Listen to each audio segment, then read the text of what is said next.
Elderly woman's 7.5-year sentence highlights harsh repression against Falun Gong practitioners in China. In the summer of 2024, when Wei Suwen strolled through a park in Beijing, she enabled her phone's hotspot, turning it into a small web server accessible to anyone nearby. This idea, developed by her fellow Falun Gong practitioners, was intended to raise awareness of the persecution of her faith community via a wireless connection between devices. 20 minutes later, police arrived at the park and took the 65-year-old away. In June 2025, Wei was sentenced to 7 years and 6 months in prison. She was convicted of using a heretical religion to sabotage law enforcement, a charge often levied against Falun Gong practitioners and other faith groups targeted by Beijing. That's according to the verdict recently obtained by the Epoch Times. The judicial document was not classified, but official secrecy surrounding the eradication campaign against Falun Gong means court documents are seldom available, even to the family. Details of Wei's alleged offense and the sentence offer a rare glimpse into Beijing's systematic campaign to eradicate the faith group, which is underway across the country and even extends abroad, including in the United States. At least 70 million Chinese had taken up Falun Gong, also known as Falun Dafa, by the end of the 1990s, according to a state survey at the time, with many citing the practice's health benefits and moral philosophy centered on the universal principles of truthfulness, compassion, and forbearance. Finding that Falun Gong's surging popularity threatened the regime's authority, Jiang Zemin, China's top leader at the time, ordered the practice to be wiped out on July 20, 1999. Since then, the Chinese Communist Party has mobilized its entire security apparatus to locate, arrest, and detain practitioners in prisons, brainwashing centers, and other facilities. Many have suffered arbitrary detention, forced labor, torture, and even death by forced organ harvesting.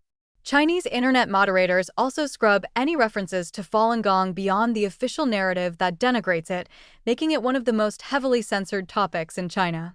According to the court document, the mobile phone Wei used could set up a wireless network that allowed nearby mobile devices to connect without a password. After connecting to the hotspot, the browser on the client device will automatically open and access Falun Gong-related information published within the mobile phone, the court document reads. Such a method relies on a wireless connection between devices rather than the internet, placing it beyond the scope of the internet's central blocking. Wei denied any wrongdoing. "I believe my actions are reasonable and legal," she told the court, according to the document. "I want everyone to know the truth about Falun Gong." In addition to the prison term, the Dongqing District People's Court in Beijing also imposed a fine of 16,000 yuan. In October 2025, a Beijing Intermediate Court, without holding any hearings, rejected Wei's appeal against the sentence, according to Minghui, a US-based website that tracks and documents the ongoing persecution, torture, and abuses. Wei is currently detained in the 3rd Division of Beijing Women's Prison, a facility notorious for its inhumane treatment of practitioners to force them to renounce their faith, according to Minghui. Also imprisoned there is Gong Ruiping, a 61-year-old former schoolteacher who is serving a 5.5-year jail term for her faith. The authorities took Gong away from her home in July 2021 after a surveillance camera caught her distributing materials related to Falun Gong weeks ago, according to a verdict that the Epoch Times recently obtained. The sentence was handed down by a Beijing district court in February 2022. It was not the first time that Gong, who started practicing Falun Gong in 1996, was punished for calling attention to the persecution. Before the most recent arrest, she had already spent 9 years in total behind bars for her faith. While imprisoned, she was tortured to near death on multiple occasions, according to a 2015 criminal complaint filed with China's top court against former party leader Jiang. In the complaint, published by Minghui in 2016, Gong recounted the torture, sexual assault, forced feeding, slave labor, and other physical and psychological abuses she endured during her detention in the regime's brainwashing centers and prisons from 2001 to 2005. Once, prison guards hung her in the air by a rope and deprived her of sleep and access to the toilet for more than a month. On another occasion, a prison guard slapped her face more than 500 times. "If you don't denounce Falun Gong, we'll make you either lose your mind or your life," she recounted a guard yelling at her, according to Minghui.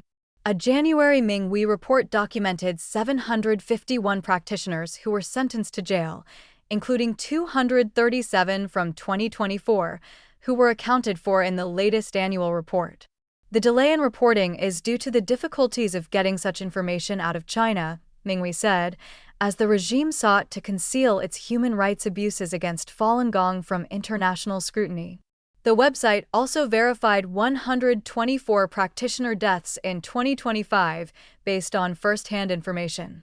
Among the verified victims was Chen Yan, who was transferred to a women's prison in the northern Chinese province of Liaoning last November to serve a 5.5-year jail term for her faith.